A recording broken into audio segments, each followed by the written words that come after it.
Trojan family, to another episode of the Light the Torch podcast. I'm your host, B. Jones, and I got my boys with me. To the right, we have Blackie Chan.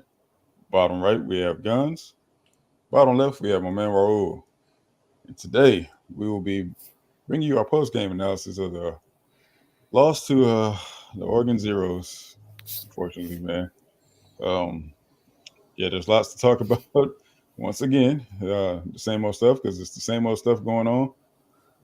And man. Here we are again in the L column. So let's get you guys overall feeling on that, man. Personally, I think if we would have, I know it's a what if situation. If we would have got rid of the cancer at the CU game, or when we all knew should have been at Tulane, but even at the CU game, had the two DCs coaching the whole time up until then, I think it may have been a little bit more cohesive, and they wouldn't have been so scatterbrained, even though it was the same system but a little bit simpler. But besides the two or three big explosive plays, I think the second half was a lot improved, not better, but they had some good flashes there, but it was just too soon for this two DCs to be able to make a real change that we could actually notice. Yep. But offensive, there were some shots that Caleb easily wish he could have had back, because the one to Brandon, he let it float just a little too much, and it was just outside, and Brandon did stop, but I think he may have lost the ball and then realized too soon that it was way over his head. But if we would have had that on our first possession, I feel like it would have been a little bit more manageable, especially because we wouldn't have been down 14-0. I think it was that we were down 14-0 right away. So if we could have just kept going blow for blow, I think we could have actually had that chance. But we'll never know because it didn't happen like that. Yep. Bro, I'm sorry. Guns. No, you're good. You're good. You're good, dude. You're good. So I'll start with offense. My thoughts. I mean, I know the game kind of dictated this, but 17 carries from our running backs, the one including the Zachariah one. Obviously, they were pretty stout on their front seven with the run. We only had about 3 to 4 yards of carry, basically. Continued pressure on the right side continued to hurt us, and pretty much on the O line from overall. And that's just been an issue that we've always kind of called out throughout this year.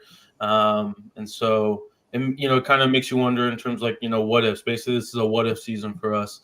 What if we kept Jonah on the right side and maybe had Kingston on the left side the way he played last year at Washington State? So just like some of these decisions that we've, made throughout this year, it compiles, right? So, Caleb did his thing, but at the same time, he's playing hero ball, which we kind of needed, unfortunately, because of the issues with the O-line and the running game and going away from the running game. And I don't think this is the case, but it just seems like since Cliff has been here, it's been basically a shit show kind of on the offensive side. I mean, I basically feel like I'm watching a Cliff team at times with this offense, and it's sad to see, really, honestly. So hopefully he is gone after this year, to be honest. Defensively, just from the starters, this team gave up less points than an Arizona team and a Washington team when we're at home. I mean, Oregon was at home. You have your top 5 largest crowd, whatever you want to say. I mean, and you only score 36 points. I mean, that to me that shows that we didn't make some improvements in some sense, but it shows that the players kind of, balled out in a sense. So, but we continue to see the struggles and the explosive plays on the defensive side. Still disappointed with the rotations on the D-line.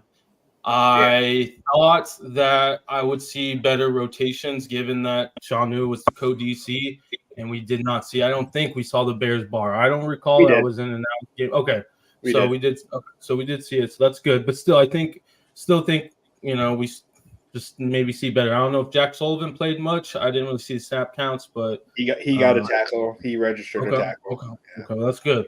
But yeah, I just think that maybe there was seeing some more hopefully, but overall, I mean, it is what it is. We kind of had a feeling this was going to happen, just given our struggles, but we move on to obviously to UCLA.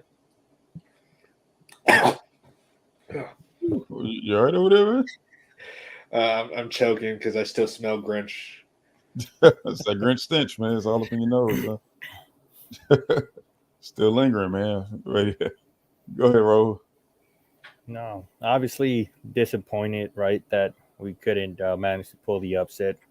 My USC fandom was hoping for the best, but All of us. we came a little short. But it's all right. I mean, it was expected, right? Especially with firing our DC, and getting Nua and Odom to be the co-DC. So people weren't expecting much from this USC team, and even though we took the L. And I know that the score makes it seem a lot closer than what the game truly was. Like, and no, I guess throughout the game, USC didn't have any control of the game, really.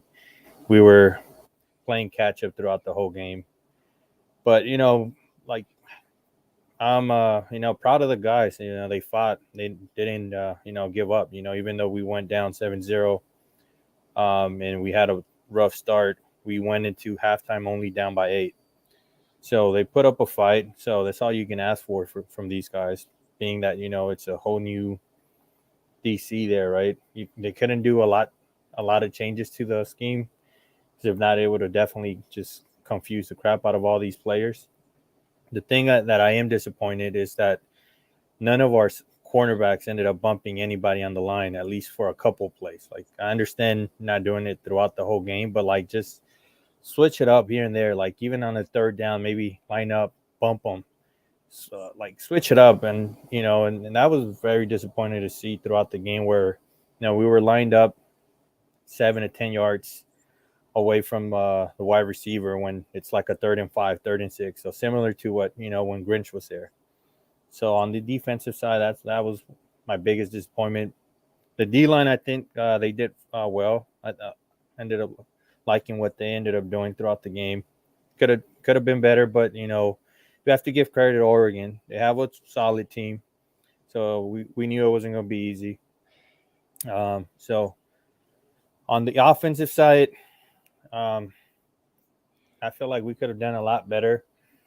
I think, like I'm telling you, B. Johnson, and to all you fellas, I think my theory behind our offensive struggles is because the defensive struggles are on the players' heads, Caleb's heads. Like, he thinks he's going to have to play hero ball for every single drive. He's like, okay, we got to go perfect to have a chance. So he's probably trying to do too much. And when he gets sacked, he loses like 8 to 9 yards. So like that kind of like, it's a like momentum killer or drive killer when he takes those type of sacks or tries to do too much and, he gets the ball stripped or whatever. So that's my theory behind the offensive struggles. Cliff Cansbury, or whatever his name is, probably is in Lincoln's ear. The 2-point conversion at the end was very disappointing to see. I know that we eventually had to go for it. But, wait till the last second. If we eventually get there, like, give us that opportunity at least. Like, him going for it there. If we missed it, pretty much game over, right? So I guess those are my thoughts on the game. Proud of the guys for fighting on, but disappointed that they ended up taking the L. Yep. So real quick, Romney Mahorder, I'm sorry if I butchered your name. He said, "Gentlemen, I was there after the first 2 TDs. Our D really did play much better.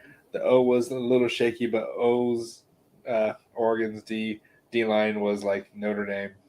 They were fast. Yeah, big, fast, physical. That's What what we they're are. supposed to be. That's what a D line is supposed to look like, not these undersized guys that we have and these tweeners between linebacker, D You all line. right, Blackie Chan? I forgot who was trolling me in the chat. Kept saying my best friend was out there. Yeah. but yeah, piggyback off what you were saying, Raul, about that 2-point conversion, man. It's just my main question is: remember that 2-point conversion we ran against Arizona to seal the game? Yeah. Why haven't we run that play in all these? It was a very creative play, right? And we have not run it since. Nobody stopped it, but we just decided, nah, we're not going to run that one anymore. After having success with it, why? Or he could have at least line up in that and then switch it up, actually throw it this time. Exactly. Rather than running. Right on, man. There's a lot of plays that we've seen once and it worked really well, and we haven't seen since. But we can't stick to nothing. You don't stick to nothing that works, and I don't understand it, man. Like Blackie Chan said, it might be Riley's boy, man. I don't know if he looks up to the man or what. He looks at him as a big brother or something to sleep. Listen, man, I'm gonna be honest with you. I don't want to see no more of the Mike Leach tree. None. Zero. God rest his soul, man. But that man ain't won nothing, and neither have these guys. There's no one from his tree. So why do we keep going back to these Mike Leach guys? Sorry, I just want to say what Tafaf was saying. All things considered, we did better than I thought we would. Moral victories suck, but I have hope for us moving forward. Proud of these guys. So listen, given our situation, listen. That's all we have. We had to put in a bunch of new wrinkles in 1 week. You know, we just fired our D coordinator, so we're trying to fix what we can with our defense all in 1 week. We're going against the best team in the conference at their house. If you put all those in consideration, the outcome is not that bad. They look actually worse, you know. I'm gonna have to disagree with you on that one. All right. The second best team, maybe. In a minute, but they definitely Oregon should have looked. They should have blown us out. You know what I'm saying? They definitely should have blown us out. So They didn't. Once again, DBs are throw the whole secondary away, man. Sorry, but I love y'all. I do. I love y'all as players, but y'all are not getting it done. Y'all have not been getting it done. And y'all can blame coaching all you want to, but coaches can't make tackles for these guys. Coaches ain't on the field, man, and they can't hit the X button. Well, like USCJ did say something about a player that kept turning his hips multiple times when he looks like he was getting turned around in a spin cycle. And I don't even think the guy really made a big move on him. He ain't found him yet. Yeah, he's still spinning. So, man, exactly. It's a basic, man, listen. I think it's on both. It's everyone, and it's also, like you said, how our title is the Grinch Stench Lingers. Like they well, I'll let you finish. Yeah, sorry. Yeah, no, I say that because obviously you have to tackle in practice. Yeah. To be good at tackling, and it's just evident that we don't. And until that changes, it's going to be the same result. I refuse to believe that these dudes that have been playing tackle football their whole life just forget to tackle. You know, they're too used to tackling little donuts. Right, exactly. That's not live tackling. You have to simulate tackling a person making a move on you in open space. Live tackling, and it's evident. We don't know for sure because we don't. You know, no one gets to see practices, but it looks to me that they don't practice tackling, man.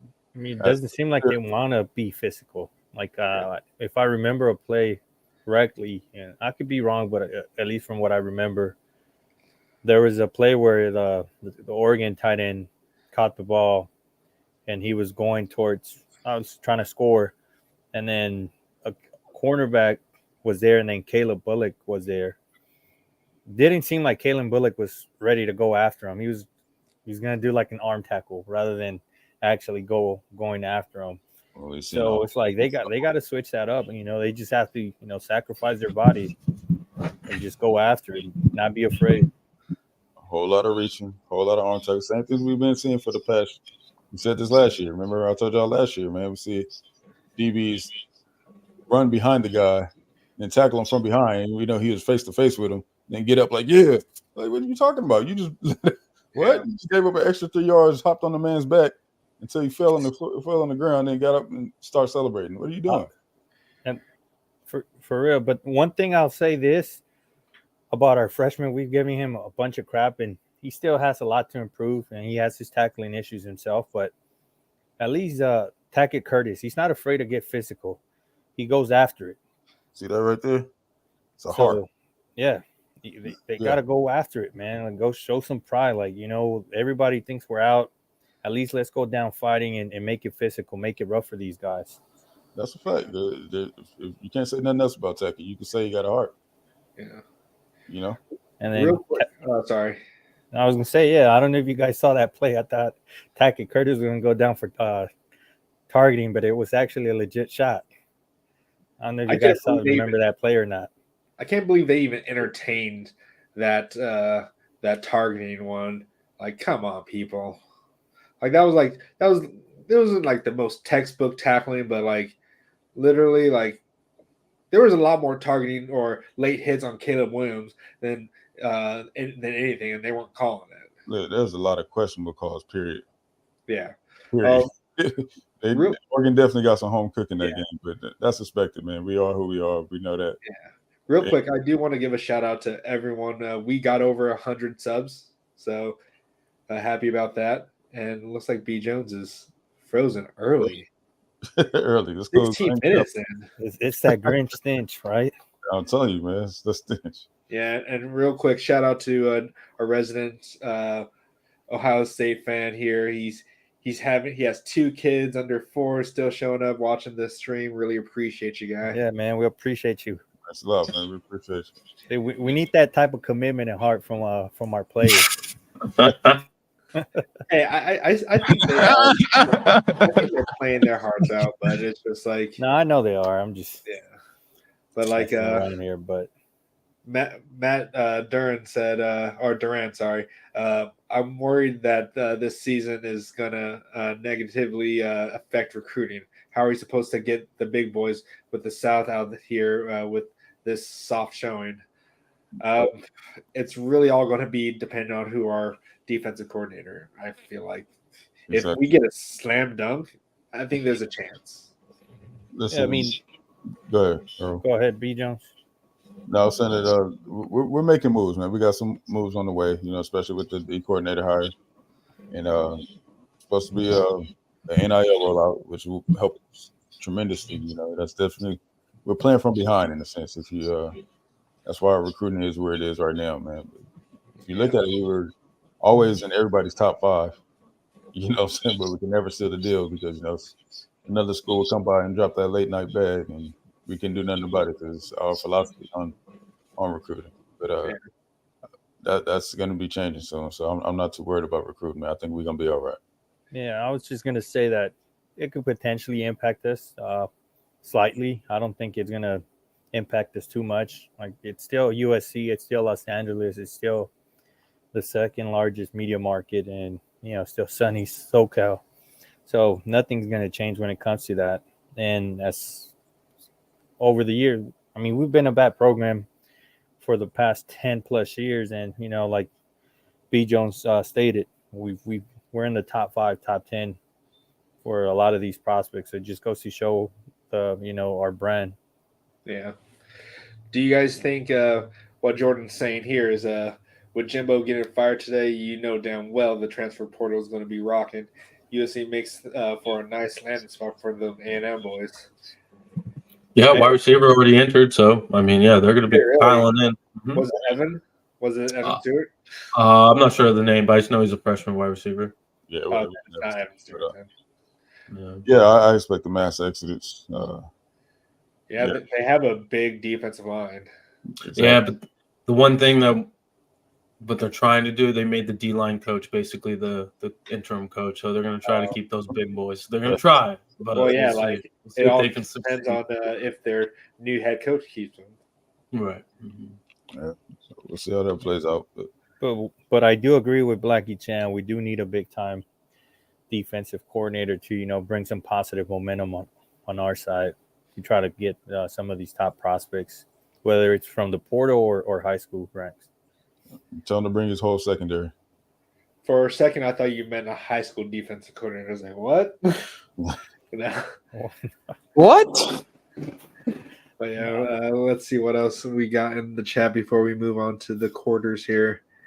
Romney says, yes, I was all the way across the field for that, but we are in an area where we're all thinking it was a late hit on the QB. Oh, yeah, about the targeting situation. Yeah. Like, it would have. Who were they trying to kick out? Was it Max Williams? I think it was Max Williams. Yeah. Yeah, it was Max. Oh yeah, because they tried to do that. They tried to basically copy us with that pass to the QB. That was really well scouted, and if he would have kept his eyes up a little bit more, he could have got a pick and ran that back to the house, though. Yep. But shoulda, coulda, woulda. And played that perfectly, man. Matt Duran, strength and conditioning is an issue that needs to be addressed as well. Is anyone going to talk about this? Yes. That's your right now. I've been waiting on this one. Hey, Matt, Coach Grinch, B. Jones signs up for that job. He's ready. He's got where to find us. I call the family up, man. I call Uncle CT, call J Walk, call everybody, man. Honestly, who would be a good strength and conditioning coach? Porter Gustin. That man was a freak. I won't touch that one, but yeah, PG had a little extra help. I mean, I know that our strength and conditioning coach gets a lot of rap, or I really don't know if it is him or not, but it could potentially be because of this speed, this whatever, what do they call it? Speed. I don't even know the name of it, but Grinch's speed D or whatever, or what's he wanted speed guys rather than. So I wonder if some of the direction was coming from Grinch in terms of keeping these guys light. Yeah, absolutely. I mean, that's exactly how it works. The strength coaches talk with the coaches, the rest of the coaching staff. Hey, what do you want out of these guys? What are you looking for? What helps? Scheme specific. What are we doing? So that's how that works. And Wiley is known for being position specific in his training. He doesn't have guys just doing a bunch of general things. He's not going to have, DBs lifting with linemen. You know what I'm saying?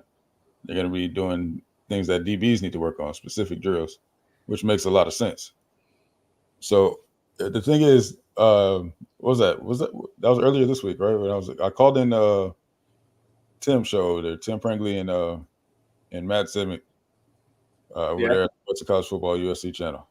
And because I don't know if you guys noticed, but Matt likes to bring that up again. He's been calling for Lincoln Riley's head for quite some time. I mean, not Lincoln Riley, but Benny Wiley's head for quite some time. And I don't understand why. If you guys haven't seen it, go check out USCJ's channel. He made a whole video of how the strength numbers have gone up over the offseason for our players. Right? Bodies were changing immediately. All the praises that we know that. So where is this coming from? And he's only had one offseason with these guys. So somebody mentioned something about the mentality of Matt Zemek his claim was that that they're not tough. You don't get tough in the weight room. Not at all. You know how many big dudes think they're tough because they lift weights and still get knocked out? Yep. Yeah, I've seen some scrawny ass guys knock out some big guys, and exactly. That's the most ridiculous thing I ever heard in my life. You can't. Yeah. Honestly, I think it was all Grinch from not wanting to tackle, and it's stupid. Exactly. That's all mental. Now, if you want to hire a sports psychologist, I'm all for that. Maybe the sports psychologist ain't getting it done. Cool. But to call out Benny Wiley, I don't think he deserves to be his head to be shot off, man. I don't see where that's coming from. When you guys got a rebuttal on that, or any thoughts on that? I don't know much about him. I'll be quite frank with you, but I would assume that it has to do. Some of the direction came from Grinch. Yeah, I feel like that Benny Wiley is doing. He's doing like what you're saying, what he's told, and if another defensive coordinator tells him to get the players to look like this, I bet he'll be able to do it just as well. It just, yeah, like he's just got them where Grinch wanted them to be, and that's not where we should have been. Yeah, exactly. Like Corey Foreman dropping weight, why? That's just the biggest. That is like beyond me. Like Corey Foreman needs to be big and physical, not lean and small going against Josh Connerly or whatever guys. Talking about Corey Foreman, I hope he has 2 years left. I think he does. I believe he has a COVID year, if I'm not mistaken. So hopefully it's that COVID year, and then this year he redshirted, right? Well, at this point, I think we got to convince him to stay first. I mean, he's just that too, right? Mistreated, missed everything since he's been here, man. It's not even his fault. And everybody want to get on, call him a bust for defensive coordinators' failed experiments with him. It's another thing I don't agree with a lot of people about. Like, listen, he didn't ask to go play edge. They put him there. He is a true hand in the dirt DN. Now, if you would have put a little weight on him his freshman year and let him stick his hand in the dirt, man, Corey would be a beast right now. He should not be dropping back. Exactly. Like, I mean, hey, he did it. He did that for UCLA. Against UCLA, and we appreciate him for that. But come on, man. Man, these coaches, man, it's ridiculous. Ridiculous. Did we pretty much just do first quarter with this whole overall right now? Yep. I feel like we already did the overall here. So we was waiting on you, man. My bad. And I know we're bashing all the other coaches, but you guys would agree, like, this falls on Lincoln Riley. Like, he's got to step up this year. It's like you're the leader. You're the one that needs to right the ship, and you got to cut the cord when the time is right. If you see things are going sideways, you got to make sure you line up the ship again, or just right the ship again. So he gave Grinch way too much power. Way too much power. And I would I know it's not going to happen, but I would like a formal apology to the fans he owes us and to the players. He owes us and that. Lincoln Riley for wasting this season for us. Yep. Like this season should have been the season. We had all of it. We had everything that we needed. We got everything that we needed. Like, we got our wish list of every player. Like, we kept saying, oh, we need to get Anthony Lucas. We got Anthony Lucas. Oh, Bear Alexander, get him. Please get him. We got him. We got players that we didn't think we needed, like Marshawn Lloyd, and we got him. We got everything that we wanted, and we still couldn't execute. I want a formal apology for wasting our season. Yep. You know what he's going to say, though, right? To the untrained eyes, I'm sorry. My eyes just – I'm sorry. We're actually undefeated, and my eyes are just wrong. Yeah, you know what he would say.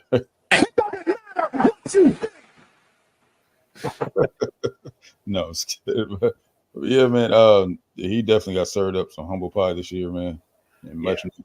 For you guys who are coming over from USCJ's live, I agree with him 100%, man.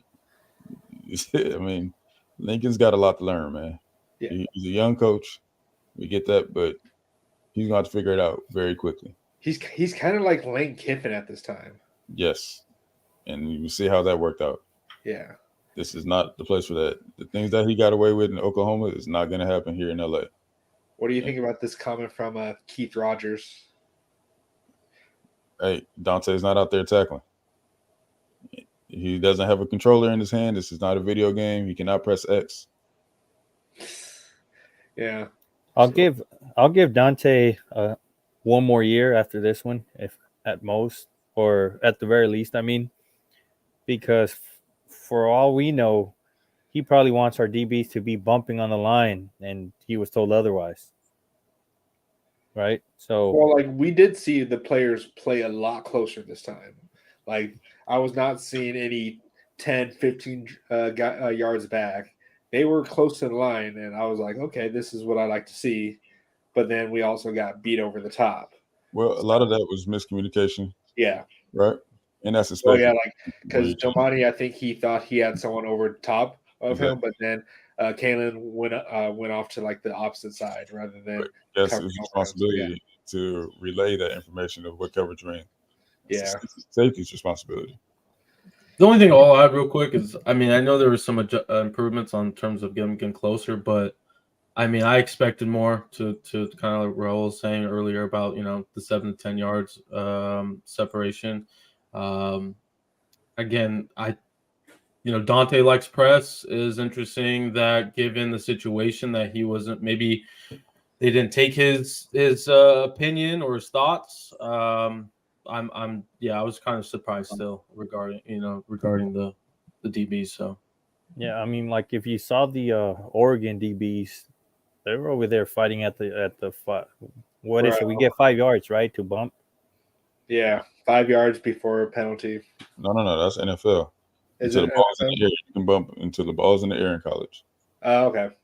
Yeah, they were physical. Exactly. They were trying to fight Brandon on that sideline. Brandon was holding up. Like I'm happy with how he played. He was physical as hell. Like he got beat one play, came back the next play, beat him. He competed. Man. He was about the only one, man. Well, I won't say he's the only one. There's some other Taj did his thing. It's consistent, always doing his thing. Yeah. Taj was Taj. Brandon was props.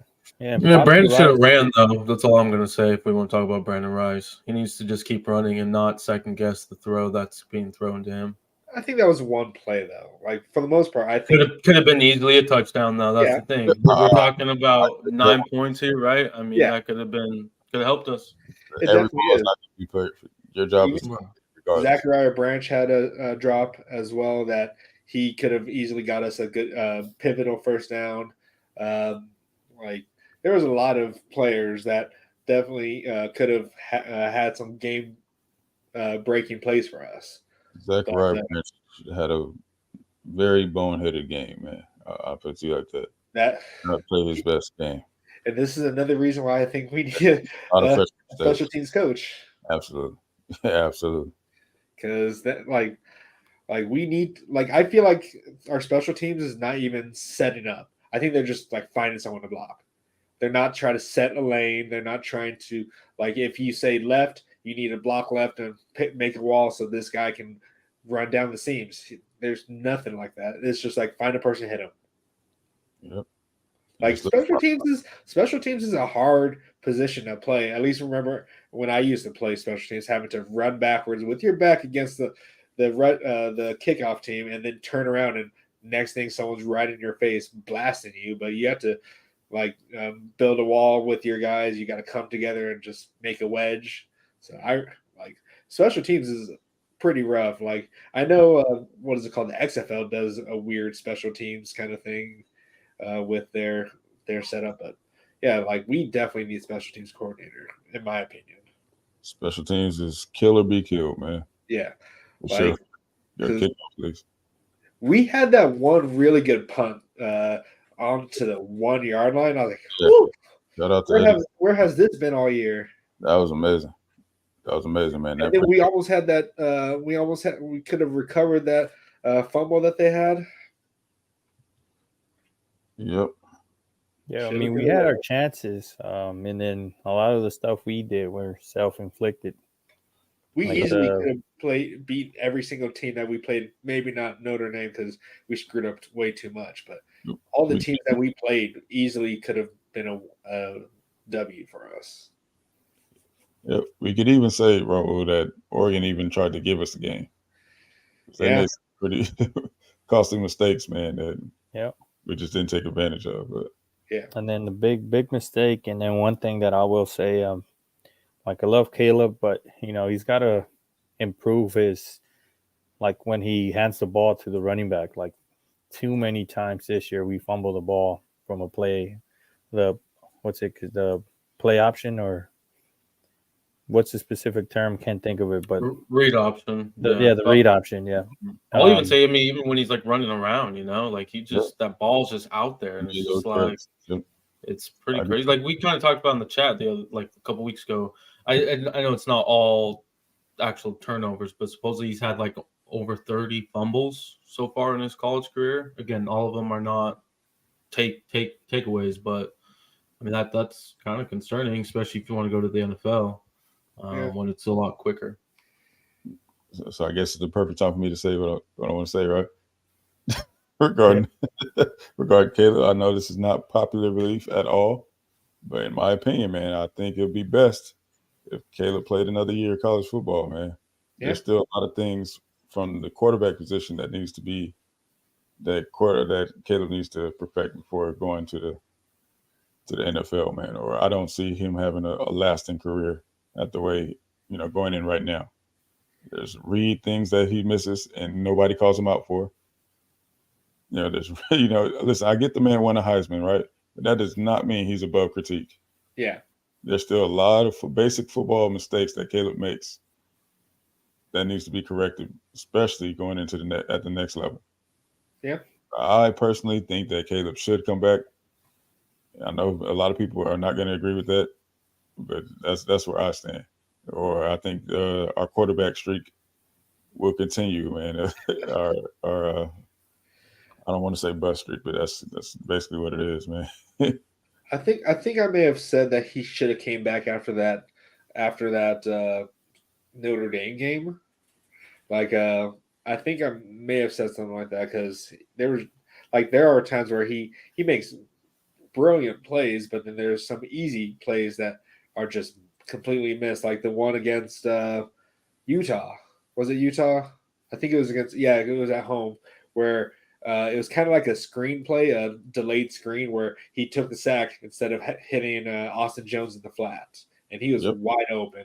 And that was like third and 8 or whatever, and we would have easily picked up that first. But yeah, like there's times where he just holds on to that ball way too long, and you can't do that in the NFL. You really can't, and it does You're not going to go to a team with the O line. Yeah. That's well, like it does suck though with our wide receivers though. Like when he's looking for the wide receiver, sometimes like in midway this year, they were struggling getting open. Like they were getting pressed, they were always covered, and that's when Caleb Williams would have to do his running around so they can try to get open at that point. But like with their first rounds, they were struggling getting open. Right. I agree. And I know that. No, I agree with you, B. Jones. He could definitely benefit from coming back and learning how to, make the read. But one thing to point out that Tyler mentioned is that he probably doesn't trust the O-line this year at all. And he's over here overthinking and thinking that he has to scramble for his life every single play. So I'm thinking that's part of the reason why he's doing some of those mistakes. But, he can definitely come back another year and benefit. I mean, me with my USC fandom, I hope he comes back. Yeah. Gives us a better shot next year, right? So, yeah. My thing about the O-line, though, it just scares me that the fact that they could barely block 4 players, just like 4 players right in front of them. But then when they put like 5 or 6, it just is a breakdown, and they hardly can even keep Caleb Williams up. Like you have 6 players on the line, and you can barely block 4 of them. Like I know that's a scheme and all that stuff, but it's just like they panic the moment that there's one extra lineman right in front of them, and then it just goes to hell. Like they, like every player on that line for some reason can break a double team. It feels like, and they're not like blocking together; they're like fighting at each other for the block, and then they just screw each other over. Yeah. So that's just echo. I mean, I never played O-line. I can't speak too much into that, but it's weird. I played offensive line at my size. Yeah. So Caleb, Jordan says Caleb needs another year before going to the NFL. Those teams see his talent, but he's not settled. Yeah, exactly. probably has a lot to do with the O line, like Roll said. But still, yeah. Like, did CJ Stroud stay for his senior year? No, he was a junior with Richard. with For some reason, Bryce I thought Young, he right? was- Or what's his name? Bryce Young? Yeah, right. The true junior or red shirt? Oh, okay. I'm not sure. I think it's red shirt. Jordan can answer that one for us. Honestly, it would be Yeah, nice. Jordan, you're on the chat. But what I will say, I mean, don't be surprised if Caleb is not the first round or in the first pick of the draft. I mean, I'd be okay with that, actually. What's that? I'd be okay with him not being the first pick of the draft. Like if he maybe went mid-round, that means that there's somewhat of a decent team there, but still needs a QB. Right. Like maybe The Raiders. I'm sorry, but no. But maybe maybe Washington. I'm sure he would want to go home, but No, they like Sam Howell. They do, but like Sam, he's an upgrade. If they have if Caleb's sitting there at whatever Washington's at, you think they would pass up on Caleb Williams? I don't know, but No, Yeah. I think he's going to be a future Giant. that could be. I hope not. But listen, They're going to get rid of Daniel Jones before this contract's fully guaranteed, and then we get the the first Shark wants to contract. do that, yeah, so Yeah. no, but I mean, don't get me wrong. Caleb is by far the most talented guy in college football, hands down. Not even close, in my opinion. But as far as the quarterback position, there's still some things that he needs to learn.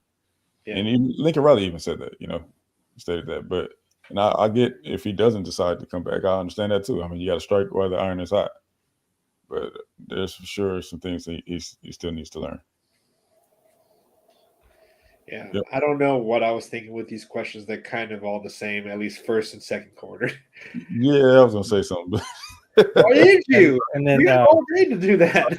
because I knew it would be like this. We'd end up ran anyway. That is true. Fair enough. And I will say this disclosure here. By all means, we're not criticizing Caleb. We are not any QB gurus here. We're just giving our honest opinion on how we see things. So Yeah. don't take it personal. You Caleb, if you're GM watching scouts this- or whatever. If you're watching this, Caleb, we love you. We just want you to be here more. Oh no! I don't think Caleb will take offense to that, Don't speak to honestly. me. Caleb, if you're watching this, take it personal and do something about it. That's how I feel about it. Yeah, no, but If you're say, a real dog, say- you're gonna take it personal and you're gonna do something about it. So, No, but I honestly don't think Caleb Williams would care much how he. I mean, I'm pretty sure Caleb's the type of guy that takes constructive criticism and That's he'll all it want to is. get better. So yeah, I'm not bashing him, man. He's like I said, that's my. It's my quarterback. You know what I mean? He's the most talented quarterback out there. I'm sure he gets way more criticism than what we're saying. Exactly. I'm just saying, I still love you, Caleb. Whoa, what's going on here, man? You got some Clay Helton in you. Is that a heart? I can't Yeah, tell my if it's a heart. hey, pause, man. That's too close to. It was too soon. I thought you were throwing up the zero here. Come on, Blackie Chan. What just happened? Yeah, where'd this go? Oh, man. Y'all just uncomfortable. Get with the times, people. It's 2023. Yeah, I wasn't born in 2023. I didn't grow up. Not of this generation. Sorry. What year were you born? 87, baby. 89. Yeah. I think Guns is the youngest of us, right, Guns? How old is Tyler? Good I question. think it's like mid-20s or late 20s, Yeah. something like that. Could be around me, I would say. You're I 29. would assume he's around me. Okay. Yeah, I'm 90. Okay. Do we have a halftime? Yep. We're going to move into halftime. Guns, you ready for this? Okay. Yeah. All right. Go ahead and take it away, man.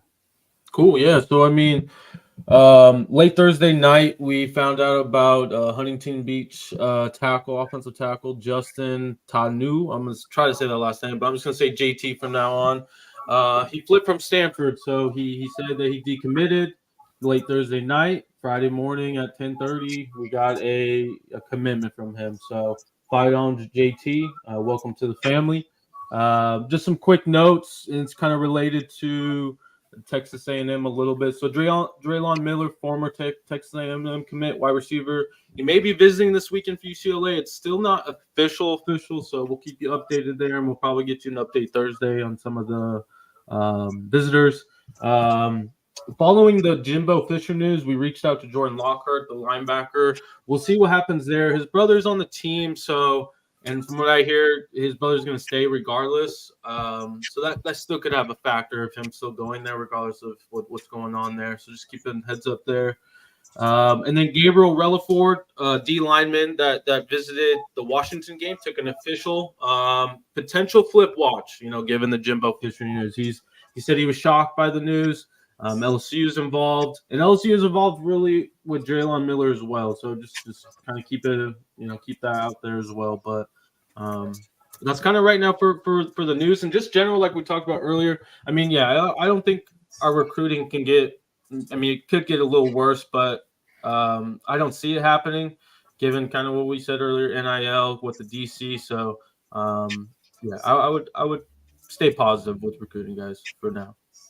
Did you see what Jordan Ott, or is it Jaden Ott, or I think it's Jaden Ott.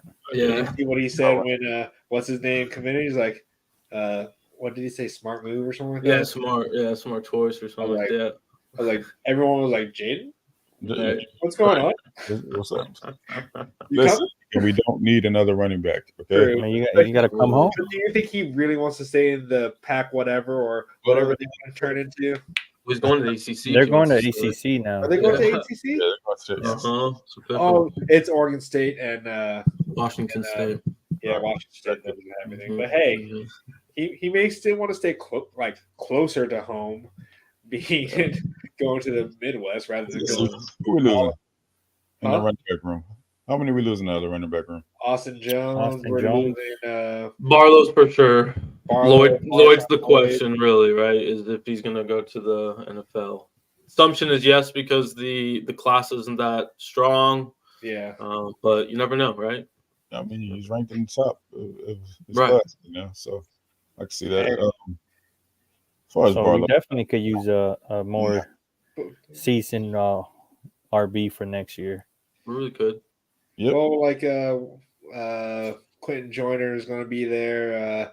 Peterson, we'll have Jackson. Yeah, Brian So Jackson. really, we'll have Young three technically. Yeah. Maybe I guess you could say we could use a veteran running back in there to help out. But what year? Like, what is Jaden? He'll be a junior. Junior. Yeah. he's familiar. I mean, him and Zach Branch were teammates in high school, so I can see Were that. they? Yep. Oh, Vegas kid. Okay. Didn't he go to? Didn't he? I guess transfer back to Southern Cal. From what I remember, he was like from the Inland Empire, unless I'm confused. Yeah. A lot of those kids at Gorman are from California, so I wouldn't be. Oh, so he went to Vegas to play there because he's from Chino. It sounds from what I'm hearing or reading. Sorry. Yeah, right. He's from that side of town. Yeah, Chino, California. Mm-hmm. Hey, but school regardless. Was he teammates with Branch in high school or like on the scout? What's it called? The travel teams? Probably the travel teams or something. Yeah, I believe you said he went to Gorman with him. I know they were teammates at one point.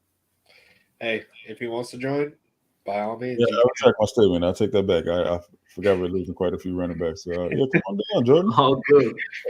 You're back real quick.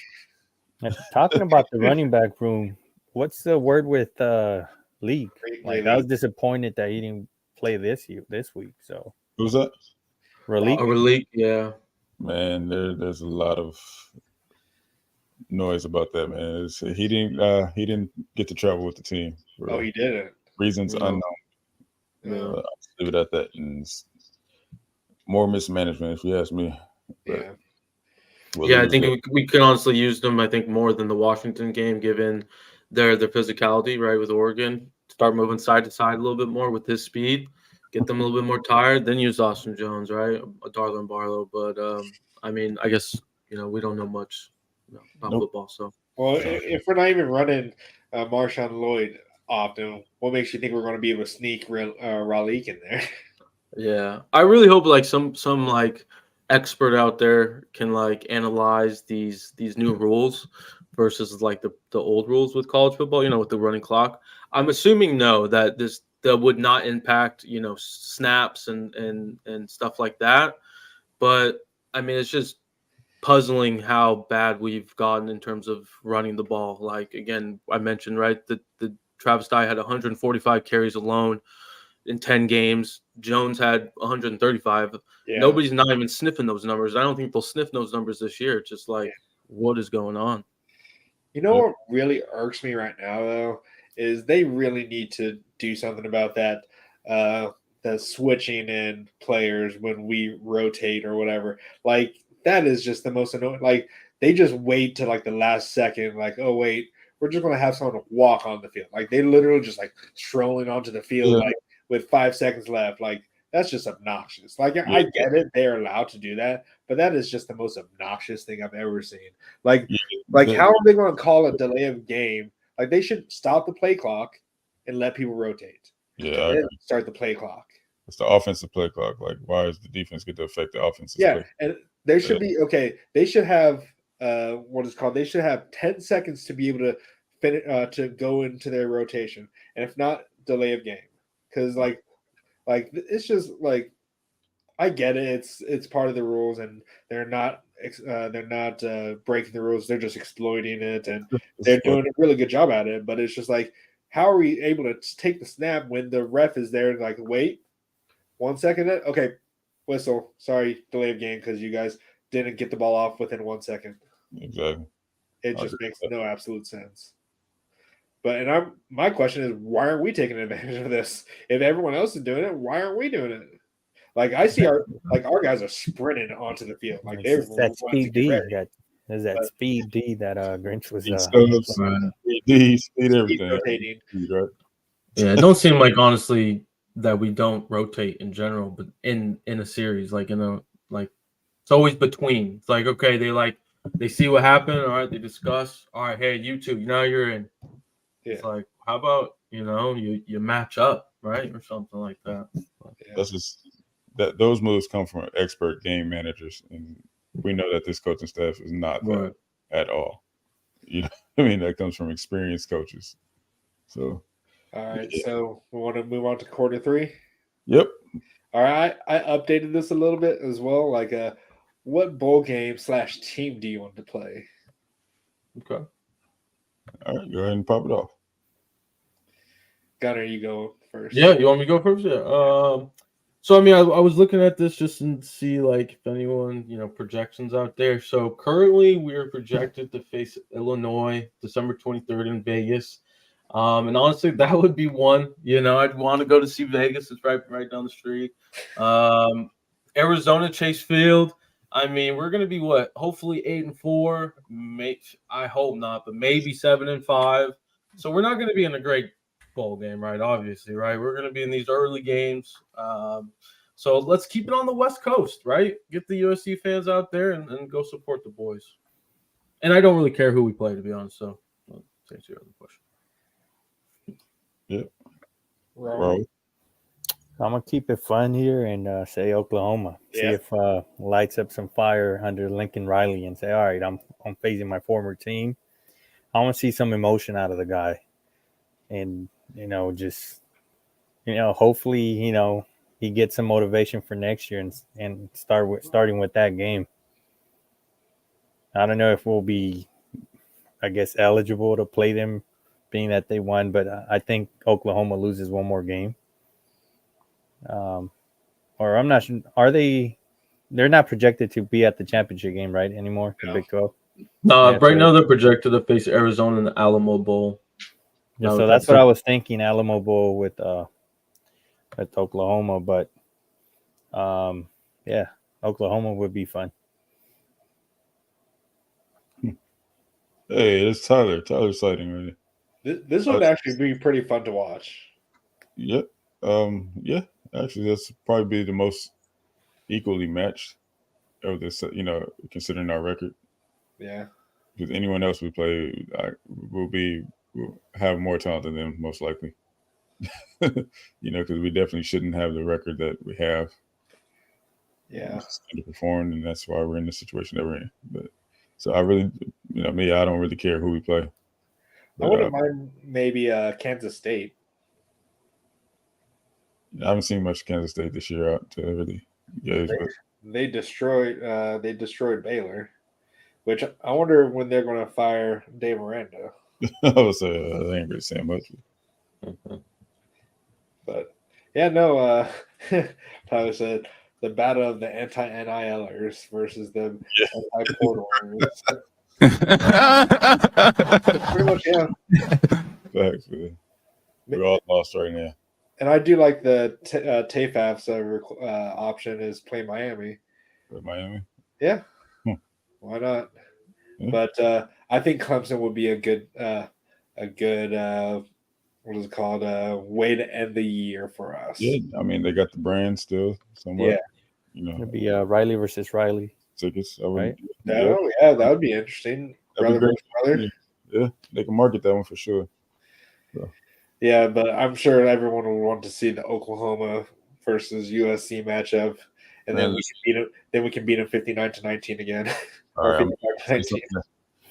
You giving? You guys aren't gonna like this, but I don't think we should play Oklahoma. They're kind of on a roll too. Yeah, offense is way better than our defense right now. Yeah, but their defense is. I don't think their defense is really that good. But their offense. I mean, I don't know. They're better than our defense. I'll tell you. Yeah, they are. But no, either way, it would make for a good storyline.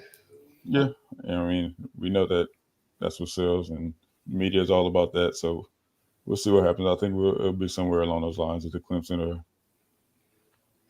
All I know is we better have a new DC by then for the transfer portal / early signing period. Well, we know Caleb won't be playing in that. No, he won't. I would be shocked if he decided to play in that game. But it would be nice to see Miller Moss or Malachi Nelson if somehow. And maybe Lincoln will finally run the ball. Yeah. With Miller Moss. Miller Moss got some wheels. Yeah, he's sneakily athletic, man. He's way more athletic than he gets credit for. Yeah. I think he kind of has the same speed as Sam Darnold. Maybe. I think that's his ceiling, man. I think Bo Nix is Miller Moss's ceiling. TFAF has some jokes over here. Which bowl game are the primetime bus projected? None.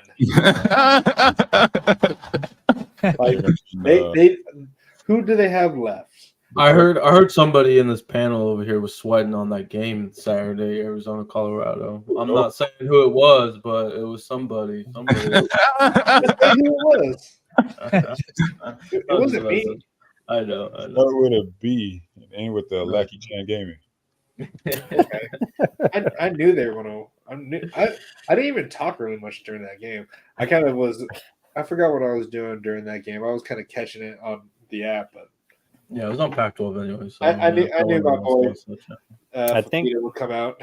I think Tyler and I predicted the ASU upset correctly. I want to say. Yeah, that was good actually. Which, yeah, it's going to be an interesting preview for UCLA. Yep. Oh, one thing I forgot to mention. What? One thing I forgot to mention, man, we did end up holding Bucky Irving under 150 yards. Yeah. So that's definitely a plus. Actually, I'm pretty happy about that. The D had some positive. You know what I mean? They had some positives. That's what I was saying. The D line did fairly well. I think they're a good offense too. We can't deny that. Yeah. So there's some positive takeaways from that game. But at the end of the day, we got an old fashioned in the butt kicking and a real reality check for the whole program. Yeah. So. Do we want to? I know we've already talked about it a lot during this show, but fourth quarter DC updates. Yep. So go ahead and take it away, Guns. You got anything? Yeah, so I'm not hearing any really, more updates in terms of like who we reached out other than the Texas DC. Our good buddy Fight On Rusty, I'll mention him. He's been very vocal about Scott Simons, very good, young defensive coordinator out there. He just changed his list a little bit. Normally, again, Scott was his number one choice. Now he has our good friend Glenn Schumann as number one. I don't know if he knows anything. Hopefully he does. But also he likes, Chris Hampton, Oregon co-DC there. PK, the Texas DC is his third choice. Scott Simons would be his fourth. And then somebody who just got fired today, Boise State's head coach, Andy Avalos. I'm probably saying that last name wrong. Sorry, Andy. But yeah, he was the former Oregon DC at some time. And, he's obviously known in the defensive department. Obviously, Raul won't like that. But yeah, that's just kind of his choice. So I want to shout him out a little bit. Shout out to Priority, man, helping us out here with some updates. Appreciate it. List here. It says Fran Brown and Elijah Robinson, please. Who are those? Brown, the name that I heard thrown around as well. Who are they coaching for? I wouldn't even tell you. I have heard that name. Fran Brown, Georgia secondary coach. Okay. Or the Georgia's? Okay. Oh yeah. Hold up. Hey, you know what? Priority. Hit my DMs, man. Right. Hey, I like your Priority. That's what I gotta say, man. Let's talk about. But okay. Yeah, man. There's a lot of names being floated around, a lot of names that shouldn't be floated around. Guys, if y'all don't stop talking about Coach O as a defensive coordinator, we do not need in a position that he's never done before. That stuff is done. All right. We need experienced guys. Elijah Robinson's the Texas A&M's. He's the guy who's the interim now. That's if he brings all those linemen, come on down. That's what I was saying. Yeah, if you get. So we'll see. Yeah,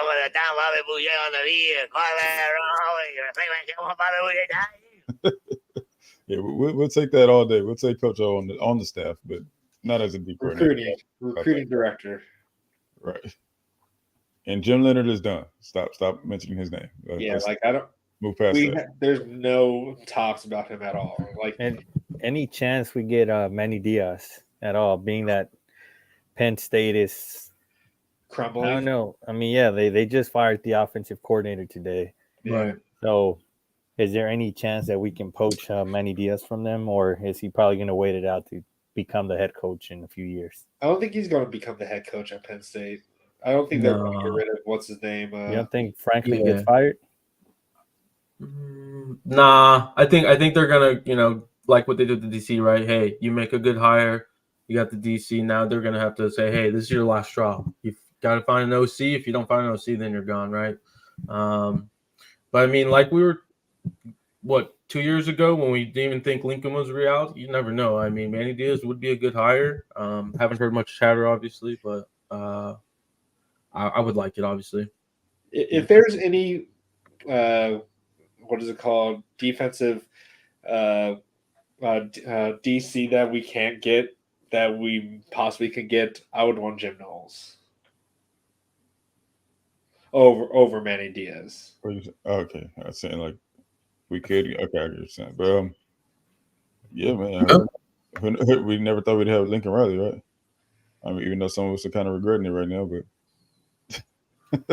No, I'm not regretting it. I mean, a lot of fans are down on Lincoln Riley. Sure, he made a mistake by bringing Grinch another year. Right. But we got to realize this is just his second year. Like, our expectations for our second year went drastically. They pretty much skipped like 2 or 3 seasons. Right. And also 6th and 7th. Sorry to jump in, Roll, but also is like 7th total. So I mean, he's still young as a head coach.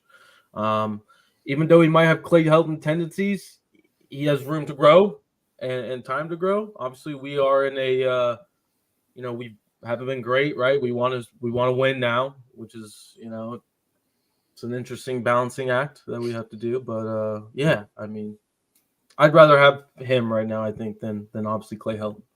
So I mean, I'd rather have Lincoln Riley over a lot of people. Yeah. Yeah, it's a tough pill to swallow with the mistake he did this year, bringing on Grinch again. But it is what it is. It's over with. There's no point on thinking about what ifs at this point. You just got to look forward. Hey Jeff, I know what you said. We've already talked about it. I don't think we need to get B Jones started again. Let me see. What is it? Huh? What did Jeff say? Oh God, I'm not even. Hey Jeff, just after this, man, go ahead and play this back, man. You'll see. Yeah, you'll get all of my answers on that one. Yeah.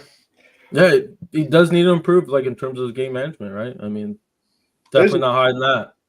Yeah, there's definitely a lot of improvement that this team needs to make, and hopefully does make with this new defensive coordinator. Our offense is, for the most part, going to be. It's always going to be there. Like we can, it may not look the prettiest all the time, and we may not get what we want all the time, but like we can score with any team when we decide to do everything properly. But Listen, man, I'm gonna be honest with y'all. okay, I disagree. After last season, we were supposed to go upwards. No, I agree with you on that for sure.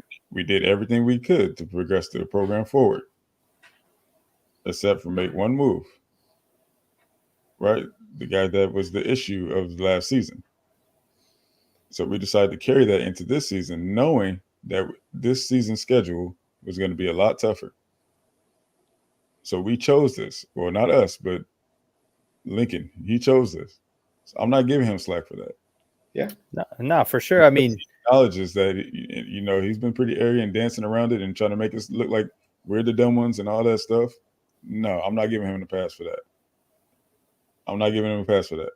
well, I didn't say I was giving him a pass. yeah, I mean, I hear you. I mean, all the sunshine pumping, that's done as far as. Oh yeah. Oh no, definitely. No, I said next Yeah. year if we don't do any better, Lincoln Riley should be gone. Like it's really like the honeymoon phase is done, and Yep. we really need to show up now because we're going to a different conference, and this conference is going to be a lot different when it comes to like the top teams. Like we like Washington and Oregon, top teams in our league right now, but they're not on the standard. I don't think with Ohio State and Michigan. They are different top teams than Washington and Oregon, in my opinion. So if we can't get anywhere near beating those teams, then Lincoln Riley needs to go. Yep, and that's not even to mention the mismanagement of the talent on this roster. Yeah. So, but like I'm not trying to pump roses or anything like that. I'm just saying like our offense is going to be there, but we just need our defense to show up. I'm not trying to be the negative guy. I'm just keeping it 100% real. Because somebody's got to make this guy accountable. I get where you guys are coming from. I would just say the gone part maybe to what priority says a little drastic. I mean, like, guy's still a top 10 coach. Where here? In general, I would say Lincoln Riley. Nobody by their past, good or bad. What has he done here for us at USC? He wasted a season. What he was able to do there at Oklahoma has nothing to do with us. And the circumstances. I mean, he's still a top. I get that, coach, but at the end of the day, you got to look at the overall picture. Yeah. Yeah, he messed up this year. No denying that. But because of who he is and what he did last year, he can get a pass for this year. And by what I mean a pass is not cut his head yet. It's like he's still a coach that can put us to the next level with the right DC hire. See, and learning from his mistakes this year. That part right there. Yeah, learning from his mistake. First, he has to acknowledge his mistakes. That's like I am optimistic that he can do it. I know he can. I believe he can do it, but I don't want to be put in the kind of same situation that I know we're not in the same contract situation that Texas A&M was in, but like everyone thought Jimbo Fisher was going to be Texas A&M's savior because of what he did at Florida State. And then he goes to Texas A&M And what did that do for them?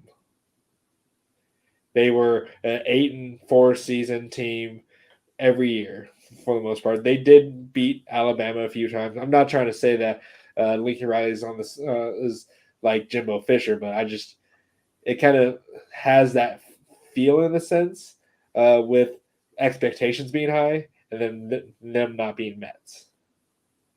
So, like this year was like last year was definitely an anomaly, but we had Caleb Williams, the best quarterback in all of college football and probably all of USC history. But it's just like the defense just was awful towards the end of the season with Tulane, and then it just wasn't there all of our games except for one game against Stanford. Like I think he just really needs to really address it. Like he's acting like we're stupid little children, but we're not. We see this. That's the only thing I'll say real quick. I think he will address it. I just don't see him. He's gonna come out and have a press conference, guys, and just say, "Hey, fans, well, here's the thing." But Yeah. no offense, but it kind of seems like you guys do want that, where he's gonna say, "Hey, fans, like." We just need to see him do it behind the scenes, and hopefully it works out in terms of hiring the DC, adjusting your game management, skills or whatever you want to say. That's just my thing. And I hear what you're saying completely. Yeah, But I do want him to say that. That's what a man does, man. Own up to your crap. You squandered this opportunity. You ruined some lives. Let's be real about it. You ruined some lives by the mismanagement of the situation of the roster. And he'll probably do it with the team, like a team meeting or whatnot. He owes it to having those team, conversations, but and he definitely owes it to the fans as well. I don't know if he's going to say that to the fans. I think he's trying to. In terms of untrained eye, yeah. I think he's trying. He with him moving on from Grinch, and he's saying that we weren't moving in the same direction. It's kind of him trying to say, you know what, I kind of messed up here, and we're trying to fix the issue. In his own little stubborn, arrogant way. For sure. But all that stubborn arrogance crap got to go, man. I'm confused on this comment right here. Manny Diaz has great hair. If he does great. Well, he could show it a lot more in LA than Penn State. So I hope you're meant to say great hire. But hey, we'll take his hair. That's fine with me. I see what you're saying. I could be a little too critical right now when it comes to needing him to apologize. I just I know he takes accountability in his own coach speak in some situations, but right. I think that's what's hurt us, right? We've heard the coach speak for 10 years, so it's like I kind of like what Deion's been doing. Like he's been telling it like it is. Mm-hmm. Mm-hmm. Yeah. Like he may be too real, but he's being real about the situation that they're in. But I'm not saying I demand an apology. No, I'm not saying that. Yeah. But I'm saying that he should, as a man up and apologize. If anything, apologize to the team, not us. Yeah, if nothing else. Yeah, 100%. Okay. He did mean higher. Okay. Just making sure. That's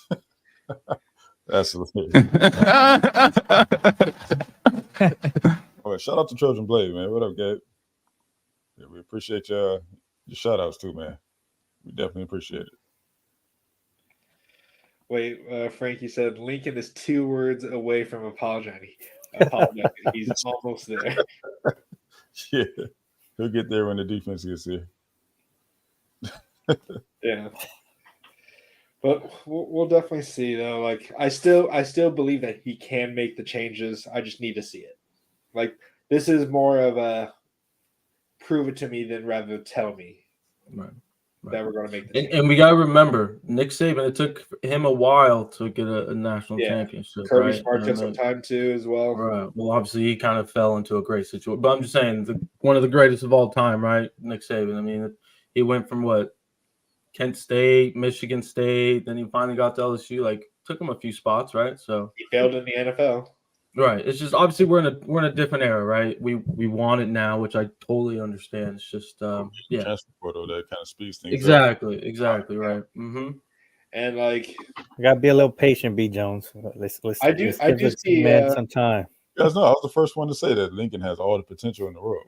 I do see Nick Saban does take a lot of responsibility and does call out his team though too. So he does call them out and not do a lot of coach speak. Exactly. So, yeah. So yeah, man. I mean, Lincoln has all the potential in the world. Don't get me wrong, but what is potential if you don't live up to it? Yeah, man.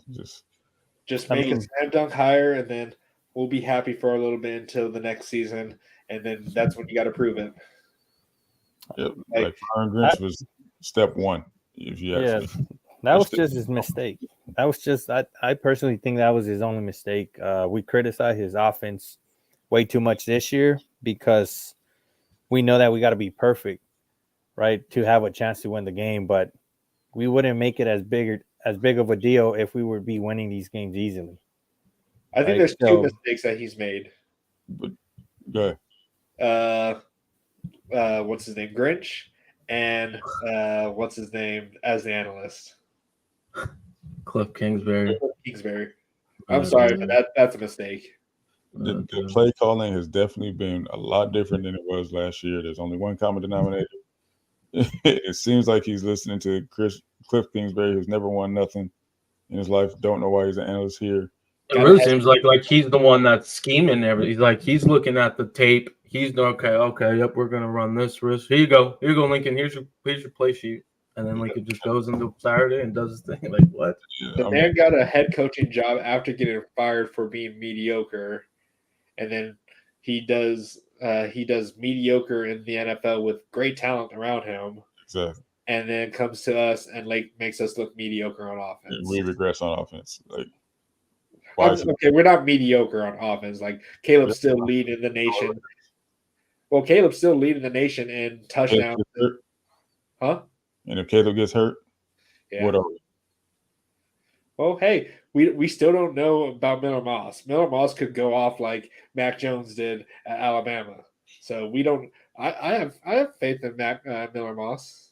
I don't. Too, but it's just not going to look the same as a Caleb run offense. And I get what B. Jones is trying to say. Like the play calling has been somewhat questionable this year. Yeah. It hasn't been creative or as exciting as last year. So I definitely agree with you on that. I just personally think the defensive side of the issues on the defensive side impacted him in general. Like it had a role in him being too much into his head and not focus on his side. At least that's just my theory behind it. But everybody deals with adversity and pressure differently. But I just feel like that had some effect on his end. Yeah. Hold on. Go back to. I think John Wooden took 16 years to win his first title. Man, what? Tell you that, who got 16 years? I ain't waiting no damn 16 years. 16 years, bro. Hey, I'm transferring, bro. It takes 16 years. I'm transferring. You're gonna see green and yellow on these, man. What? I'm out of here. I'm hitting the portal. 16 years, man. Ain't nobody got 16 years to wait. Wait. B. Jones, green and yellow. What team is that? I was waiting for that. I was waiting for Ron to say that. You say you're going to transfer out of green. What have they won? Nothing. Hey, look what you did, B. Jones. Look what you did here. Pause. That's where you got to hit that pause button. So that was I was talking about Baylor, bro. What you talking about? Oh, Baylor. Okay, I got you. Oh man, but no, man, we ain't got 16 years to wait, bro. That's too long, man. We got the transfer portal here. We only got to wait 8 more years. Technically, he's already had 7-8 years under his belt. 16 years from now, my son will be playing at SC, man. That's too old, man. So I don't mean to change the subject a little bit, and don't mean to even talk about UCLA, and maybe we can talk about this more in the preview, but I mean, kind of since we're kind of in the overtime, do you think UCLA will fire Chip Kelly? No.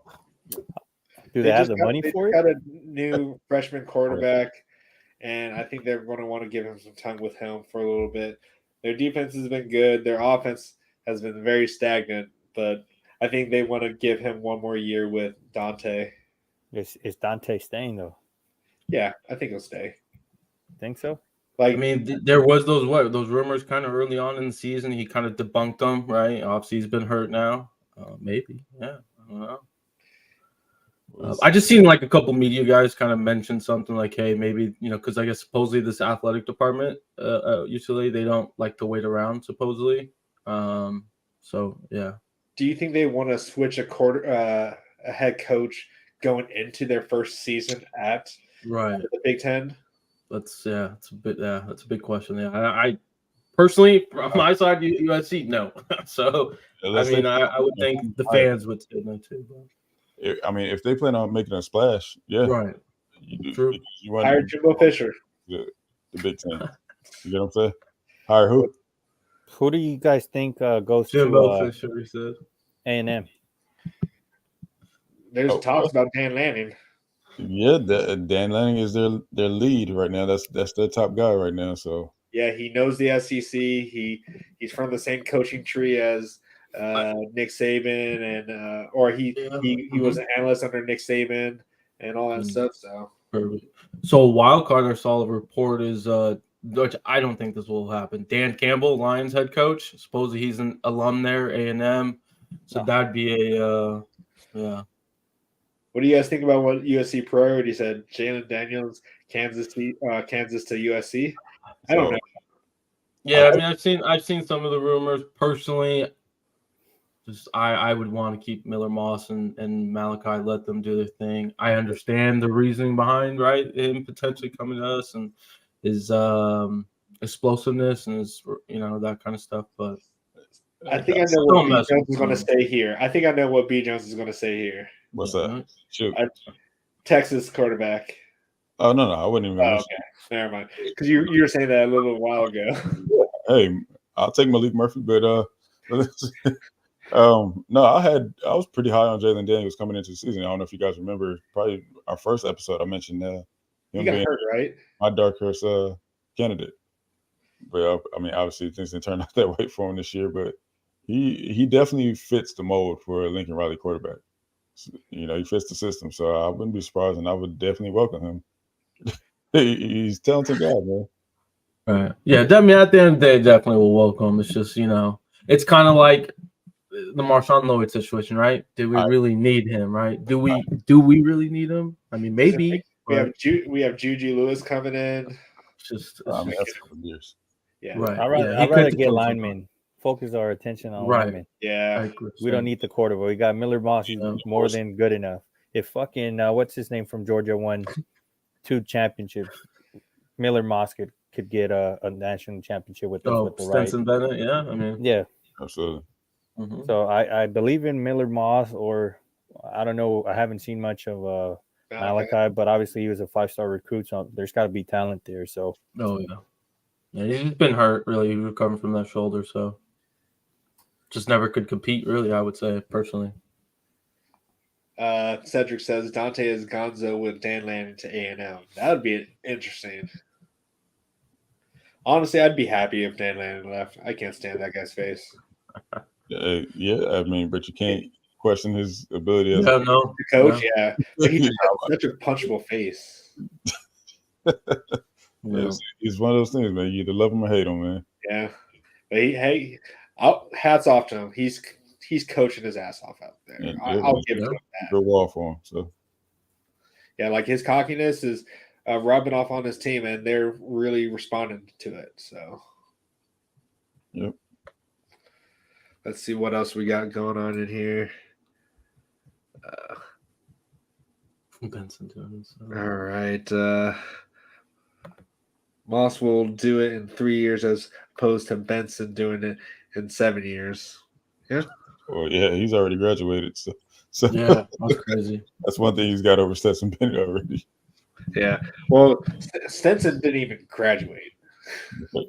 How is that Like, possible? how are you in college for that long and not even graduating? Anybody check on if Bo Nix graduated He better have a doctorate by now. yet? Right. Right, math something, dude. And something, including football.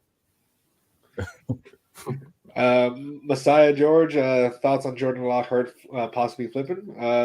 In our halftime, Guns did say that we did reach out to him. So Yeah, so definitely a possibility. We'll see. I mean, his brother's there.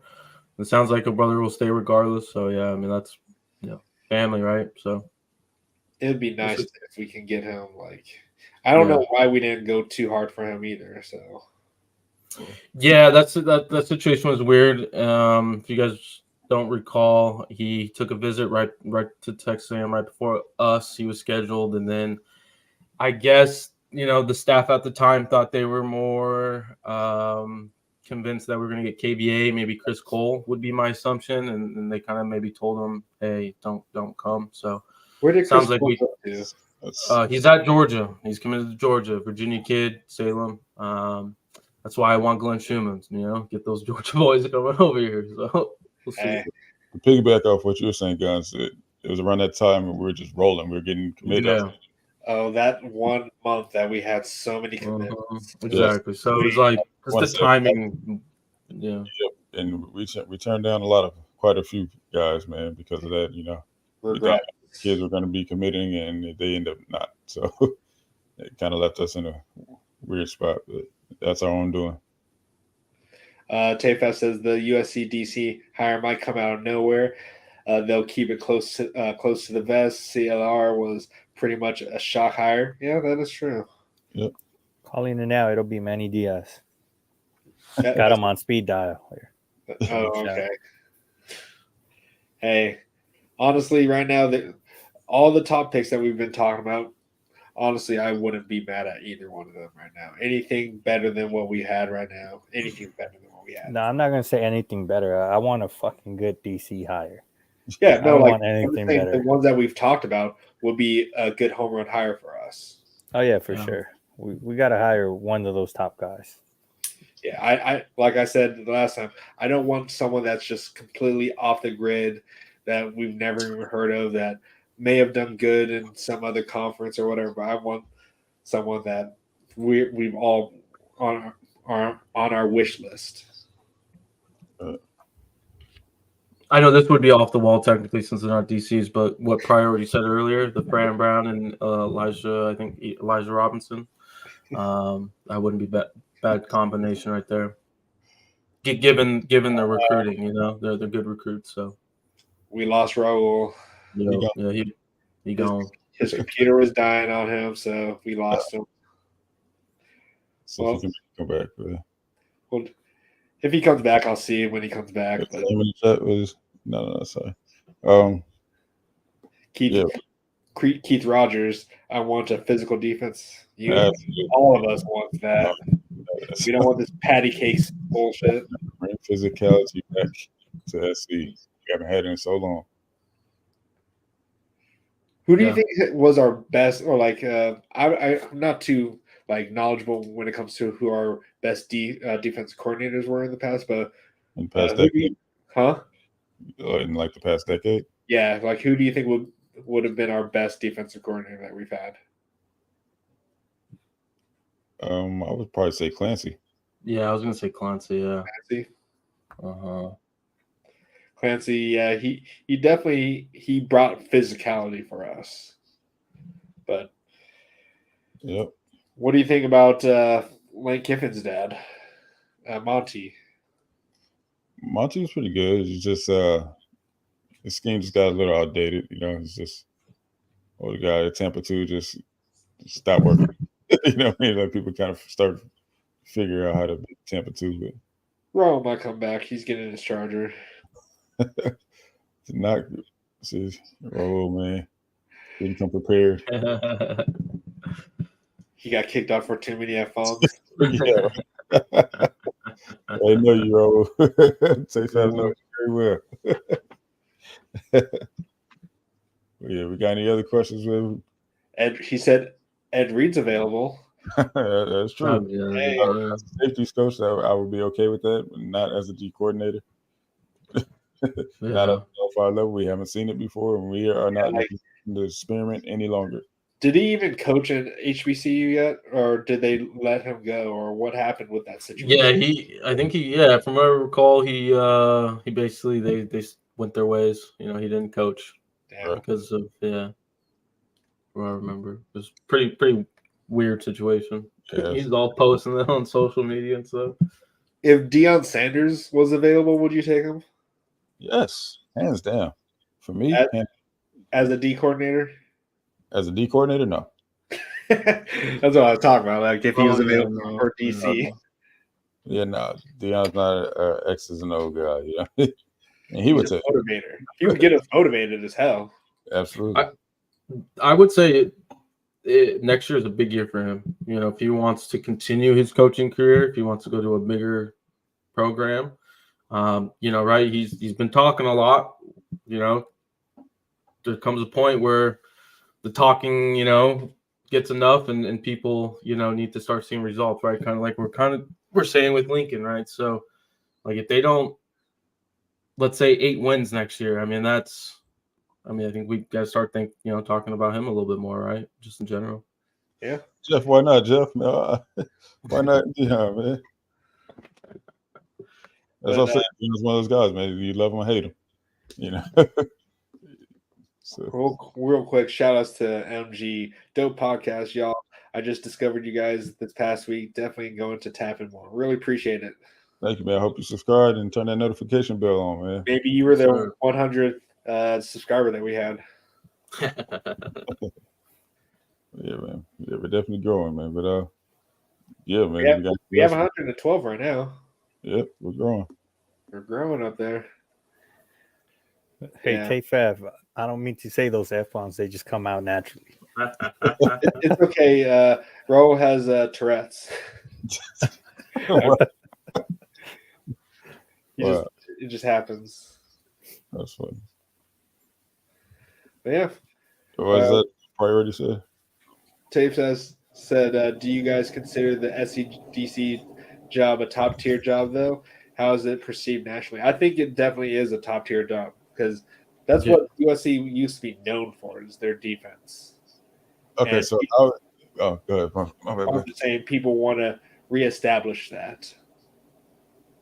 How it's perceived nationally and how what it really is, it's two different things, man. Yeah. Everybody who knows anything about it, if you take an interview out here, they're gonna be like, man, this is a top job. You know what I mean, coach? But if you listen to national media and all the hate we get from, you know, people down south about it, I mean, of course they're gonna bash us any chance they get. Yeah. Right. I mean, recency, sorry to jump in, but I mean, like, if you just think in general history, and if you're a true football fan, I mean, we got Troy, Ronnie Lott, we had Clay Matthews, we had the other boys, Leonard Williams, right? Yeah, exactly. Like we had some dogs on that defense throughout our history. So it's just like if you're a true football person, then you're gonna realize this is a top tier. Junior Seau. We need a Frosty Rucker in our team for next year. Yeah, we had we've had, like, we're in the top 5 of most drafted players in all of college football. Like, we have the most players in the NFL Hall of Fame. We're still a mainstay of college football. So yeah, I mean, real coordinators would jump at the opportunity to bring us back to national prominence, man. So, like Glenn Schumann. Right.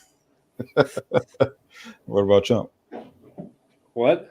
No, not Chump, but this Fran Brown guy that was somebody threw out here. I'll tell you what, he's warming up. Yeah, that kind of got me a little excited for that one. Yes, sir. Yes, sir. I've been hearing whispers. Hey, if we could go after someone from Georgia staff, I'd be happy. Absolutely. Yeah, no, like, everyone's just naming off Hall of Famers like Chris Claiborne. Oh, God. Yeah, being same ways, right? Yeah. One thing I will say, man, I hope the next DC that comes in starts to reach out to those guys too. reach out to our former greats and start bringing them around the program. I really thought definitely not enough. I really thought when we had Troy Polamalu with KVA, and then I was like, oh my, like how can you turn that down? Insane, to be honest. Yeah. We swung hard, that's for sure, man. Yeah, we rolled out all the stops for KVA. And like they went on a freaking they did Bible study with him and all that stuff. Like they were like, I'm not saying that he Lincoln Riley's atheist, but like even if he was atheist, he would have done everything he could have just to get. He would have been praying. He would have gone to a black church. Maybe. That's funny. Yeah. I don't. Maybe that was an issue, man. Maybe that did happen, and KBA was like, "Man, come on, man. I know you faking." Right. we all thought it. We all thought it. I was a little confused on that one, man. I thought we had him for sure, man. Yeah. So I am confusion. That was like the most. That was the most hurt I've ever been from a recruit in a while. Next to what's his name that went to Notre Dame. Oh, Teo Mentai. Teo, like Teo. I was that hurt when I heard about him too. When he went to Notre Dame, like this is reminiscent of Mattai Teo. Hopefully, he doesn't have a catfish with a girlfriend. That imaginary girlfriend took too long to tell him that she was in Southern Cal. He should have jumped in earlier. He would have just stayed.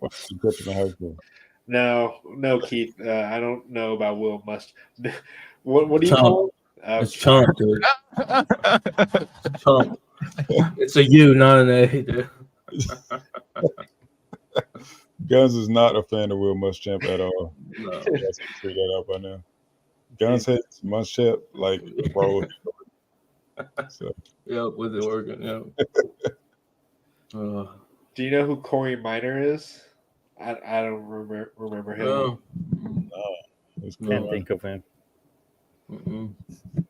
I feel bad not knowing that, but I don't. Once they don't pick us up, they just don't exist for me anymore. Whatever. Nah, that KVA hurt. Yeah. Hey, you never know. Still got time. There's time, but if it's really all about his faith, that's a hard thing to break. Like if like God is telling him to go to Notre Dame, then that's him. That's all on him, and whatever. Good luck with him and his faith. That's fine, but I'm pretty sure that. Oh wait, Tafaf said DeAnthony Thomas was worse. That one did kind of hurt. That one hurt for sure. Yeah, like that one hurt for sure. Yeah, that hurt. DeAnthony Thomas? Okay, never mind. Never heard of him. Yeah. I don't know if they gave him stacks of cash. Do you think they offered him stacks of cash? I haven't heard. Sure. But no, DeAnthony Thomas with Oregon. No, KVA to Notre Dame. Oh, KVA. What would you say, Guns? I haven't heard anything that they do NIL in terms of like Texas A&M, like Oregon. I haven't heard so. They Iowa. It's all about the faith there. What do you guys think about what Keith says here? I'd rather get players from the portal. I'm not mad at that. I understand what you're saying, but we definitely have to build out of high school too. But as long as they're young somehow. I'm like 70-30, like 70% high school, 30% portal. I'm more like 60-40. Yeah, around there, 60-40. But see, the thing about it is though, like portal, it's great, and you'll definitely get some of those ones that used to be 5 stars. But if they used to be 5 stars, a lot of people are going to go for them, and then you're stuck like what Colorado had to do was dig at the bottom of the barrel. So I do like, because Josh Connerly, if we would have got Josh Connerly, that would have been great. Like, because he is blocking his ass off out in Oregon. Like there's definitely some players that I'd rather have over some of the players in the transfer portal. Yeah, I mean, the thing about transfer portal, you know that you're getting guys that are proven at this level. I mean, high school is kind of a gamble. True, but like it's just like though, like some don't even pan out from the portal though, too. Yeah, I was gonna say that. Like, there's a lot of moving pieces. They gotta learn the system.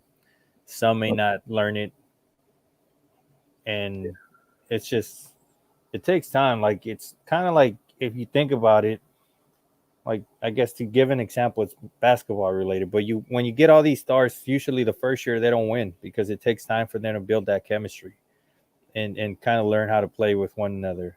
And I kind of see it the same way in any team sport. Like, you got to build that chemistry with your teammates, and relying too much on the portal, you can't build that chemistry with them. Yeah. So yeah, Keith Rogers says that 5-stars have been overrated for years. I wouldn't say they're overrated. It's just You wouldn't? not like completely overrated. It's just, you're like you said, it's always a gamble no matter who you're going with like, because Caleb Williams is a 5-star coming out of high school. I wouldn't say he's overrated. Obviously, not every 5-star is overrated. Yeah, like I'm not, but like I don't know if he's saying like all 5-stars are, but I'm just saying like it really all depends also just on the player. Like, because Barry Alexander is a 5-star. I don't think he's overrated. Here's the thing with 5-stars, right? Well, just recruiting thing in general, man. And USCJ talked about this a little bit. I've talked about it in the past. We got guys out here buying their stars. You buy packages. Okay, so you buy this package. We're going to make you a 5-star. You go to this camp. We're going to put you on this publication, CLA Films, and House of Highlights is going to show your highlight tape on, stuff like that. Yeah, it's a whole scam, man, really. But and then you got guys. Zachariah Branch bought that 5-star. What's that? Do you think Zachariah Branch bought his 5-star? No, absolutely not. You see his talent. Yeah. So it just really all depends as well. Like I said, you trust your eyes. So so you have that, right? You have guys who buy their 5-stars. Then you have guys who just more physically develop, who pass the eye test. But then when they get to the next level, they realize that everybody is just as built as they are, and they're not the strongest kid on the field anymore. And they look just like, they just go, washed up with the rest of them. Yeah. You had the legitimate 5-stars. So that's the other thing. You got to trust your. Don't worry about the star rankings, man. Trust your eyes. Yeah. Oh yeah. No, I trust them too. But like Connerly and Maui Goa, true 5-stars. Yep. And see, I don't know if this is. I guess you can say it's Riley's miss, but then it's also our NIL miss. Well, I'll go ahead and no, because his brother goes over there. That they both went to Miami package deal or whatever. But Connerly. But Connerly, yes. I mean, that was sorry. Connerly was a last minute back from what I remember. Yeah, absolutely. He was all Trojan, and that late night swoop came through. Yeah, that's. Do you think it is Riley that's mainly the reason why our NIL is the way it is, or do you think it's our donors? Probably donors, honestly. Well, based on one of the donors from Tommy Group, it sounds like, most of it's based on the donors. I mean, it sounds like the big time, billionaires, millionaires that we have don't want to, cut the check, basically. So, well, I really hope Mama Jen's persuaded them to cut that check. Yeah. I mean, it sounds like, from what I've gathered so far and what I'm hearing with the Jeff McKay, it sounds like she went to each INL, said, hey, can you do this? One said no. All right, let's move on to the next one. Jeff McKay said yes. So we'll hear more with USCJ in the next week. So just shout out there if you guys don't know about that. But we'll see. We'll see. Yeah. So what Guns are referring to, USCJ will be having I'll let him break that. That's his thing. But stay tuned for some good news. Don't tease me like that. What's that? Don't tease me like that. I want to know now. Just make sure you guys keep your notifications on, man. Make sure you guys subscribe to USCJ's channel as well. Keep your notifications on. There should be some good news coming out of the NIL world on his behalf. Yeah, I mean they were paying one of the Ohio State quarterbacks from freshman, don't know his name, but he came out and said after he committed to Ohio State that he could have went to Washington for more money. So they were definitely paying some dudes out there. Yep. So she's known to do well with the donors, man. As far as sports. I So believe in Mama Jen. yeah, she's the real deal. Hey, it's NFL related, but shout out to Amin Ra. He balled out today. Yeah. So That man, Yeah. he's probably one of the biggest steals I've ever seen. Yeah. Sun God. Never heard Honestly, of I it. know honestly, why my you're saying favorite who. SC player right there. Now I know why you're saying who. You know who, B. Jones. No, that's my guy, man. Shout out to Coach Brown, man. I'm Ross' father, man. He's my guy over there. Yeah. Go get you some cane protein, man. All right, we're at an hour and 45. Yep, we're about ready to wrap this thing up, man. If you guys got any last minute questions before we get out of here, go ahead and drop them. Appreciate all the 19 people we have right now. Absolutely. While you're at that, go ahead and hit that like button, that share button, and that subscribe button, and turn on that notification bell so you know when we're live on Thursday. Thursday, we're going to be live with you guys again to preview the UCLA game. And yeah, that should be a very exciting one. We may bring a guest on. I will let you guys know. I will update you guys via our Instagram. Just let me know, man. Do you want to answer this real quick about the St. Browns? Only one's doing good. Not as well, but One's not even playing right now in the NFL, right? no, Osiris is Cyrus? not. One of them, yeah. The other was at Chicago. Right. Mm-hmm. Yeah, we all know how well that's gone. All right, Yeah, and then real quick, someone's kind of shouted out, but just shout out to the men's and women's basketball. You know, they're killing it. Women's basketball got some 2 5-stars. Again, that's just a whole different sport than football if you want to start comparing stuff like that. But I mean, they're killing it. You know, shout out to them. So Isaiah Collier is living up to it. Let's say Oh, the yeah. USC basketball. They're 2-0, so make sure you guys go support them. I heard Bronny has a chance of coming back to play this year too. That's good. Yeah, he'll get a checkup later this month, and then hopefully he'll start practicing, and it should be good. Yeah. Yeah, didn't the women's basketball team beat Ohio State?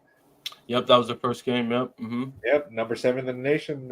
Yeah. But we're 20 or 20 something. Oh yeah, both sides were 21st ranked. I don't know if there was a new ranking out there. I know I think they normally do it once a week. I think so. We could have moved up, I would assume. But yeah, we look good so far. Yep. All right, now we're done. All right, fellas, we'll fight on. Right on. Right on.